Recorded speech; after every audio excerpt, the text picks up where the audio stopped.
Today, we're going to talk about how I set up my marathon training plan.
6.41 miles, 8 minutes, 7 seconds per mile. Enjoying the absolutely balmy temperatures out there, running in the Adidas Adios 4 and just having a really great time in that shoe as well. Today, what I want to talk about is the surprisingly short amount of time I just realized that I have between now and the Tunnel Marathon that I just signed up for yesterday. This is a race that I had been considering running for a while. I didn't think I'd be able to get into the race. I found out yesterday after meeting up with a buddy of mine for dinner that there is still a way to get into the race. And so I signed up instantly thinking that I had maybe 12 weeks of time to prepare. I looked at the calendar and I just realized now that I have less than 10 weeks left. So here's how I'm going to try to spend what little time that I have. And I'm trying to also keep in mind that 10 weeks doesn't sound like a lot when you're talking about planning for a marathon, but at the same time, it's almost 10 weeks, almost 70 days that I still have to prepare. So there's still ultimately plenty of time. To get back to how I set up the calendar is I always look backwards. It's kind of like a maze and you start at the end and that's how you get to the finish, which always, if you're thinking about mazes, is really counterintuitive. How come you can get from the finish to the beginning easily, but not from the beginning to the end? It seems like a matter of semantics and it shouldn't work out that way, but yet somehow it does. So anyway, the Tunnel Marathon is on June 9th. And so from there, I'm going to start looking at my weeks backwards. And so I'll plan for a 2-week taper. I know some people do a 3-week taper. Some people do a 1-week taper. I think a 1-week taper is fine for a half marathon and shorter. 3-week taper is probably too long for me. Maybe not physically, but mentally. I just start going crazy. And by the time I get to the race, I'm so eager to run on those fresh legs that my pacing just gets all thrown off. And so 2 weeks is kind of the sweet spot for me, both physically and mentally. And then what I'd like to do from there, counting the next 3 weeks back, is to have 3 of my highest mileage weeks in that time. And so for me, that's going to be shooting for 70 miles per week or more. And on each of those weeks, having a 20-mile run in there, because I want to have a long run. Doesn't have to be for any specific period of time or a specific pace, but I just want to be able to get those long runs in there, dial in my nutrition, dial in my hydration, and overall get the feel for running for that long of an amount of time. Before those 3 weeks, what I'd like to do is have also higher mileage weeks, but slightly less, because gradually I want to build from where I am now up to 70 mile weeks. And so the next 4 weeks before then, I'll have 60-mile weeks, and then that puts us to right this weekend in terms of 50-mile weeks is how I would dial it down back, and 50-mile weeks happens to be what I've been running so far. So I think I'm in good shape. The only things that I wish I could have done had I had like another 5 weeks to add in there is have started incorporating some speed work or interval work a little bit earlier. And so that's something that I kind of regretting, but ultimately I think I'm okay.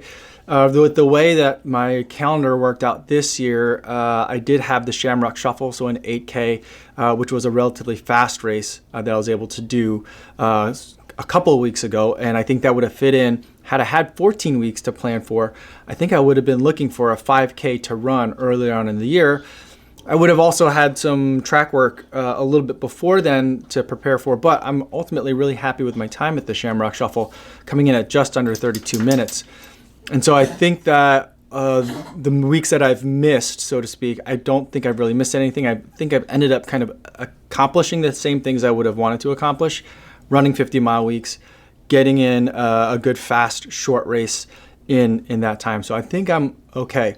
Now, to double check myself, what I always do is I kind of look at Hal Higdon. Hal Higdon is, if you don't know who he is, look him up on Google. He is a titan in the run long distance coaching category. And I've been looking at his plans for years. I've used, I think, his beginner one, and then years ago for my first marathon. I think last year I did that. I kind of loosely based my marathon training off of one of his intermediate plans, and this year I'm doing the advanced one. I think the difference between advanced 1 and 2 is the number of speed workouts there are during the week. I don't really like to do that many speed workouts once I get towards the peak last month of training, and so I went with the 1. And the other thing I don't like about Hal Higdon plans is that it has the philosophy of figuring out what's the minimum number of miles you can run while also achieving your goals. And I don't like that. For me, at least with my style of running and my natural abilities, my strengths come from if I have a lot of lifetime miles built in, and then give myself enough time to taper so I have fresh legs by the time the race starts. And so I like higher mileage weeks. I want higher mileage weeks. Feel comfortable with that. And what I'll ultimately do is probably have one really long run per week and then one speed workout per week. I think at 9 weeks out, I may even be past track workout time. I might do one this week or next week just to get a little bit of extra short speed work in. But I think that once you hit like about 7 weeks out from the race, or I guess 2 or 3 weeks from now, at that point you should be doing longer intervals like mile repeats or 2-mile repeats. And so that's where I stray from him a little bit. But I do really like looking at his schedules just to kind of see how long are the long runs that he's planning out. So if you look at his training plan, and most of them I think are available for free online, you can see that, like, I know he staggers his 20-mile run, so it goes like a 20-mile long run for 1 week, and then a 12-mile run, and then another 20, and then another 12 or something like that. So I'll do that a little bit differently because I want to have my 20-mile run attempts like consecutively. But I also like to see, like, in the middle of the training plan, where does he have a half marathon race in there, and then where does he have some of the longer runs. And if you look at where he is in terms of his plan that I've been kind of modeling off of, and what I happened to do with my running buddy last week, we happened to go on a 16-mile run. I think that's exactly what his plan would have called for last week. So I think I'm in a good spot. The other thing that I like to do, which is different from Hal, is Hal likes to have a half marathon race about halfway through his training plan. His is like an 18-week training plan. I like to have that as like the kickoff to my taper, which is something that is very easy for me to do in Chicago because a couple of weeks before the Chicago Marathon is the Chicago Half Marathon. And so I've been doing that, and I kind of like the way that is, although like mentally, from a self-confidence perspective, I'd like to have a 20-miler right there. But I think in terms of getting tuned up and ready to race a marathon, I think having a half marathon a little bit closer, so you're running at faster paces. You could do some kind of more like in vivo testing in terms of, can I maintain some marathon paces? Can I do it with my nutrition or gels or hydration, whatever I'm going to be using? So it's a good opportunity there. Or if you're going to be shooting for a half marathon PR, it lets you feel like, okay, I was able to run even faster than my goal marathon pace for 13 miles. Then when I get to the marathon, I can pull that back a little bit and rely a little bit more on my aerobic base, my lifetime miles, but know that I am capable of being stronger and faster if I need to. So I think that kind of works out in a good way. So I'm going to shoot to see if I can find a half marathon race a couple of weekends before the Tunnel Marathon. Whether that's going to work out or not, I'm not exactly sure. I don't really want to travel for it. I do have a lot of travel between now and the marathon. for work and also some for pleasure. But I do have a lot of travel between now and then. It's going to be a little bit kind of insane, but we'll see how it goes. We'll see ultimately what ends up happening. But I'm more than a little bit freaked out by the fact that there's less than 10 weeks remaining. But I'm ultimately going to try to remember that this is a run that I am taking a little bit seriously, because I am going to be making a BQ attempt at it. But there's still plenty of time. The toughest weeks, I'm in a good position to get myself to be able to run those toughest weeks. And so I don't feel like I've missed a lot. I just haven't been formally marathon training for the last kind of 5 weeks or so. And I think that's okay. Hopefully we stay injury free, stay healthy. I'm going to be focusing a lot on sleep, hydration, and I'm going to start paying a little bit more attention to what I eat. And you guys have seen what I eat, so there's lots of room for improvement there.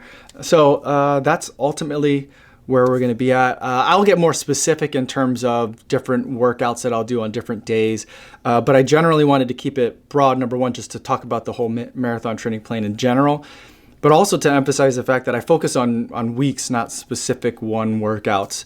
And so that's just another different approach that I have, which is more of a pragmatic approach, but also consistent with the lifetime miles idea. It's about building the cumulative fatigue and also the cumulative strength, but also being realistic with, I got work, I got kids, I got a family that I gotta, all that also takes time as well. I'm not a professional runner where I could wake up, go for a run, come home, nap, and then in the afternoon get a massage and then go for another run. So it's not like that. So focusing on weeks versus workouts, and let's go. It's time to start doing some work. But before I go today, I want to talk about the charity runner for the week. It's Craig Bowers. He's going to be running the Brighton Marathon in a couple of weekends, and he's raising money for Cancer Research UK, an organization that provides cancer research funding for all types of cancer. And he's going to be running it in memory of his father, Peter Bowers. I've been able to donate £70 to his fundraising efforts, and I'll post links in the description in case you'd like to learn more. And that's all I have for today, everybody. Thanks so much for watching, and I'll see you guys tomorrow. Yo, what's going on?